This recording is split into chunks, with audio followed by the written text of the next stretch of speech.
வணக்கம். Welcome to village news channel Tamil. இன்று இந்திய எல்லைப் பகுதிகளில் ஒன்றான லடாக்கில் சீன இராணுவத்தினர் நிகழ்த்திய தாக்குதலில் ராமநாதபுரத்தைச் சேர்ந்த வீரர் பழனிக்குமார் உட்பட 3 பேர் வீரமரணமடைந்தனர். இந்நிகழ்வு இந்திய மக்களிடையே பெரும் துயரத்தையும் அதே சமயம் கோபத்தையும் ஏற்படுத்தியுள்ளது. இது குறித்து சீன இராணுவ உள்துறை அமைச்சகம் வெளியிட்டுள்ள அறிக்கையில், இந்திய இராணுவ வீரர்கள் 2 முறை எல்லையை தாண்டி எங்கள் நாட்டு இராணுவ வீரர்களை தாக்கினார்கள். இவ்வாறு இந்திய வீரர்கள் அத்துமீறியதால் தான் மோதல்கள் ஏற்பட்டுள்ளது.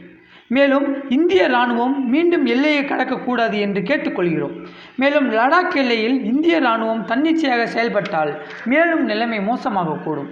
எல்லைப் பகுதிகளில் உள்ள பதற்றத்தை தணிக்க இருதரப்பு பேச்சுவார்த்தைக்கு இந்தியா ஒப்புக்கொண்டுள்ளது என சீன வெளியுறவுத்துறை அமைச்சகம் தெரிவித்துள்ளது.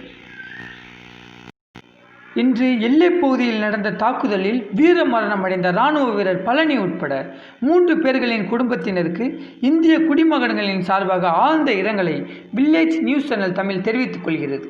இது போன்ற தகவல்களை உடனுக்குடன் தெரிந்து கொள்ள நமது வில்லேஜ் நியூஸ் சேனல் தமிழை சப்ஸ்கிரைப் செய்து கொள்ளுங்கள்.